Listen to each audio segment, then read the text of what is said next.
கர்த்தருடைய மகாபரிசுநாமத்துக்கு சூத்திரமும் மகிமையும் உண்டாவதாக. கர்த்தர் தந்தாலும் இந்த புதிய நாளுக்காய் கூட அவருக்கு சூத்தரிக்க கடமைப்பட்டுள்ளோம்.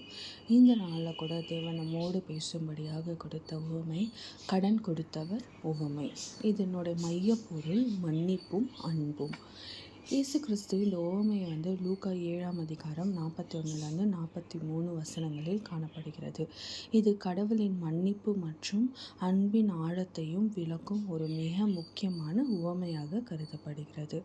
இதோட பின்னணி பார்த்தோன்னா, லூக்கா 7:36-40 வரையில் சீமோன் என்னும் பரிசேயன் இயேசுவை தன் வீட்டில் விருந்துண்ண அழைக்கிறான்.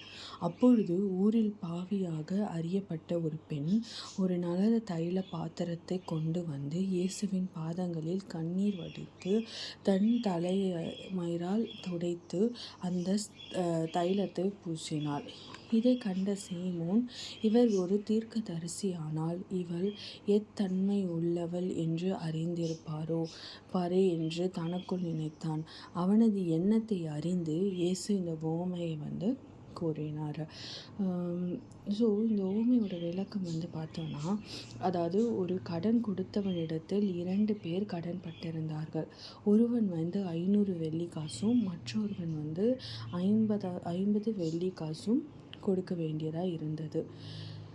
இது எதுக்காக சொன்னோன்னா, ஒரு குற்றமுள்ள பெண் ஒரு பாவியாக அந்த இடத்துல கருதப்பட்ட பெண் தேவனிடத்தில் ஃபுல் நம்மளுக்கு தெரியும். மரியாளும் மார்த்தாளும் பற்றி நம்ம அறிஞ்சிருக்கோம். இந்த மரியாள் பார்த்தோன்னா, அந்த வெளியேற பெற்ற தைலத்தை எடுத்து கொண்டு தேவனுடைய பாதத்தில் ஊற்றி கழுவி தன்னுடைய முடியினால் சுத்தம் செய்ததை நம்ம அறிந்த ஒரு சம்பவமாக இருக்கும். அப்போ அங்கேருந்து அந்த சீமோன் என்ன நினைக்கிறான்னா, இவர் ஒரு தீர்க்கதரிசியாக இருந்திருந்தால் இவர் யாருன்னு தெரிஞ்சிருக்குமே, இவர் ஒரு பாவின்னு தெரிஞ்சிருக்குமே, அப்போ இவரை தான் அனுமதிச்சிருக்க மாட்டாரே அப்படின்னு நினைக்கிறான். அப்படி நினச்ச அந்த சீமோனுக்கு தேவன் பதில் கொடுக்கும் வகையில் தான் இந்த கடன் கொடுத்தவர் உவமையை சொல்கிறாரு. அதாவது ஒருவன் கடன் கொடுத்து 2 பேர் கடன் பட்டிருக்கிறாங்க. ஒருவன் 500 வெள்ளிக்காசும் மற்றொருவன் 50 வெள்ளிக்காசும் கொடுக்க வேண்டியதாக இருந்தது. நிபந்தனையற்ற மன்னிப்பு.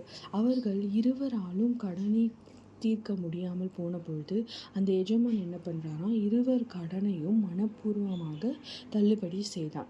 இயேசுவினோட என்ன கேள்வி கேட்டார்னா, இதை சொல்லிட்டு இயேசுப்பா இவர்களில் யார் அவனிடத்தில் அதிக அன்பாக இருப்பான் என்று கேட்டாராம். அப்போ சீமோன் என்ன பதில் சொன்னான்னா, அவன் எவனுக்கு அதிகமாய் தயவு செய்தானோ அவனே அதிக அன்பாக இருப்பான் என்று நினைக்கிறேன் என்றான். இயேசு நீ சரியாக தீர்மானித்தாய் என்றார். அதாவது ஒருவன் 500 ரூபாயும் இன்னொரு 50 ரூபாயும் கடன் பட்டிருக்கும் பொழுது 2 பேருக்கும் அது தள்ளுபடி செய்கிறாரு எஜமான். ஆனால் யார் இதில் அதிக அன்பு கொண்டவர்களாக இருப்பாங்க? இந்த 50 ரூபாய் சின்ன தொகை, ஆனால் 500 என்பது பெரிய தொகையாக இருந்தது. எவனுக்கு 500 ரூபாய் 500 வெள்ளிக்காசுகள் தள்ளுபடி செய்யப்பட்டதோ அவன்தான் ரொம்ப அன்பாக இருப்பான் என்று குறிப்பிட்டார். இதிலிருந்து ஆவிக்குரிய வாழ்க்கையை பார்த்தோன்னா, பாவம் என்பது ஒரு கடன். அதாவது நாம் அனைவரும் தேவனுக்கு முன்பாக கடன்பட்ட ஒரு பாவிகள். ஆனால் யாருமே தன் சொந்த முயற்சியால் இந்த கடனை தீர்க்க முடியாது. நம்ம பாவம் பண்ணினாங்க. இப்போ உலகத்தரமான கடன் பட்டு இருந்தால் கூட நம்ம ஏதோ ஒன்று செய்து அடைக்க முடியும், பணத்தால் அடைக்க முடியும். ஆனால் நம்ம செய்த பாவத்தோட கடனை நாம் தனியாக நம்மளோட சொந்த முயற்சினால் அதை தீர்க்கவே முடியாது. மன்னிப்பின் ஊற்று. கடவுள் நம் மீது இலவசமாக பாவங்களை இலவசமாக அவருடைய கிருபையினால் மன்னித்தால் மாத்திரமே நமக்கு மன்னிப்பு உண்டாகும். அன்பு மன்னிப்பிலிருந்து பிறக்கிறது. யார் அதிகமாக மன்னிக்கப்படுகிறார்களோ அவர்கள் கடவுளிடத்தில் அதிகமாக அன்பு செலுத்துவார்கள். இப்போ இந்த ஸ்திரீயை குறித்தும் தேவன் சொல்லும் போது, அவள் எதுக்காக இந்த உவமை சொல்கிறான்னா, அவள் பாவி என்று அவர் அறிந்திருந்தார். ஆனாலும் அவள் எவ்வளவு பாவம் செய்திருந்தாலும், அந்த உலகத்திலே அவள் தான் பெரிய பாவம் செய்திருந்தாலும், அவள் மன்னிப்பென்று கேட்கும்போது தேவன் மன்னிக்க வல்லவராயிருக்கிறார். நம்மளுடைய பெரிய பாவங்கள் மன்னிக்கப்படும் பொழுது நாம் இன்னும் தேவனிடத்தில் அன்பாய் இருப்போம் என்பதை தான் இந்த இடத்துல குறிப்பிடப்படுகிறது.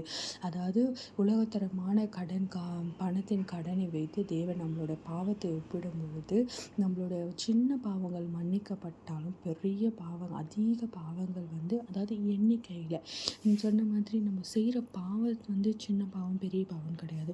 எண்ணிக்கைகள் இருக்கும் இல்லையா, நம்ம அதிக நம்பர்ஸ் ஆஃப் பாவம் பண்ணும் பொழுது அது நம்மளுக்கு மன்னிக்கப்படும் பொழுது நம்ம தேவனிடத்தில் ரொம்ப அன்பாக இருப்போம் என்று குறிப்பிடப்படுகிறது.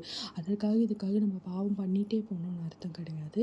தேவன் வந்து நம்ம தேவனை அறியாத வரைக்கும் நம்ம ஒன்ஸ் அதை அறிஞ்சு அவரிடத்துல மன்னிப்பு கேட்கும் பொழுது தேவன் அதை மன்னிக்க வல்லவராக இருக்கிறார். தாழ்மையின் அவசியம். நம் இயலாமையை உணர்ந்து வந்து பணியுடன் இருக்க வேண்டும். நமது பாவங்களை மன்னிக்கும் கடவுளுக்கு நாம் எப்பொழுதும் நன்றாக இருக்கணும். இந்த ஊமையில் கூறப்பட்ட அந்த 2 பேரும் பார்த்திங்கன்னா, அவங்க ஒரு வேளை திமிர் பிடிச்சி போய் என்னால் செய்ய முடியாது அப்படின்னு ஒரு திமிரோடு இருந்திருந்தாங்கன்னா அவங்களுக்கு அது தள்ளுபடி செய்யப்பட்டிருக்காது.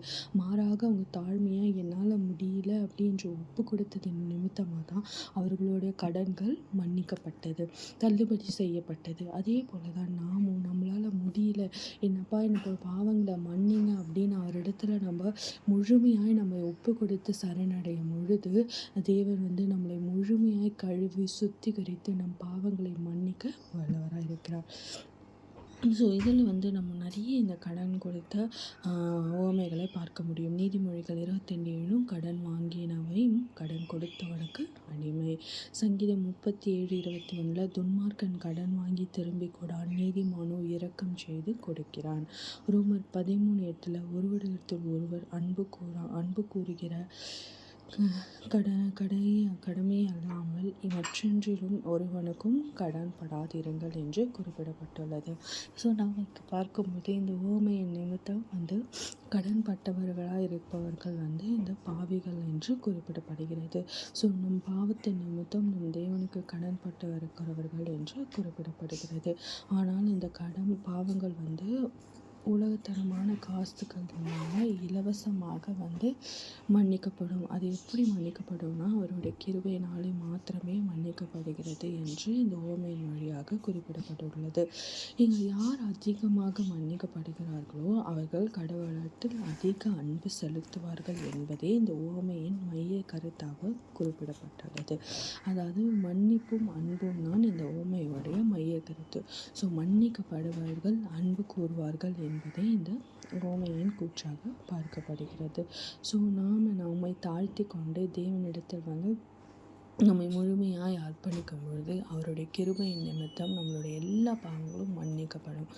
ஜெபிக்கலாமா? நேற்றும் இன்றும் மாறாத என்னால் தகப்பனே, அப்பா இது ஒரு நல்ல வேலையில் கூட அப்பா நீ கொடுத்த இந்த மன்னிப்பின் உவமைக்காக கூட அப்பா நன்றி செலுத்துகிறோம் தகப்பனே.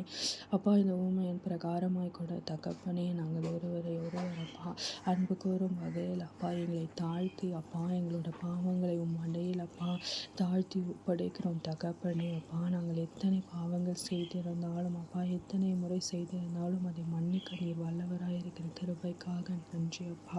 அப்படியாய் நீர் மன்னிப்பதன் நிமித்தம் அப்பா நாங்கள் உண்மையில் அன்பாய் இருந்த அப்பா உமக்காய் ஜீவிக்கும்படியான ஞானத்தினால் எங்களை நிரப்பிடலாமப்பா. எங்களோட ஒவ்வொரு பாவங்களும் அப்பா உங்களுடைய தயவின் நிமித்தம் எங்களுக்கு மன்னிக்கப்படட்டும் அப்பா. உங்களுடைய கிருபையின் நிமித்தம் அப்பா நீர் எங்கள் மீது வைத்திருக்கிற அன்பின் நிமித்தம் அப்பா அது மன்னிக்கப்படுவதன் மூலமாக ராஜா அப்பா ராஜா தகப்பனே உமக்கு சாட்சியாய் நாங்கள் நிற்கும்படியாய் அப்பா எங்களோட பாவங்கள் மன்னிக்கப்படும்படியாய் என்று நன்றாடுகிறோம் அப்பா. அப்படியாய் நீர் செய்வதன் மூலமாய் ராஜா அப்பா நாங்கள் உம்மீது அப்பா அதீத அன்பை கொண்டு நாங்கள் இருக்கும் பிள்ளைகளாய் மாற்றப்படும்படியாய் எங்களை ஞானத்தினால் நிரப்பி அருளுங்க அப்பா. அது நிமித்தம் அப்பா நாம் உண்மையில் மாத்திரம் அன்பாய் இல்லாமல் அப்பா நாங்கள் அப்பா நீர் அப்பா விருப்பப்படும்படி ஒருவரில் ஒருவர் நாங்கள் அன்பாய் விளங்கும் பிள்ளைகளாய் இருக்கும்படியாய் அப்பா உம்முடைய கட்டளைகளை பின்பற்றி நடக்கும்படியான ஞானத்தினால் நிரப்பி அருளுங்க. உம்முடைய தயவுனாலும் உம்முடைய கிருபையினாலும் அப்பா எங்களோட பாவங்களை மன்னித்து எங்களை நீர் வழி நடத்த வேண்டுமா கூட என் மீட்பரும் இரட்சகருமாகிய இயேசு கிறிஸ்துவின் ஜெபம் கேளும் நல்ல பிதாவே. ஆமென்.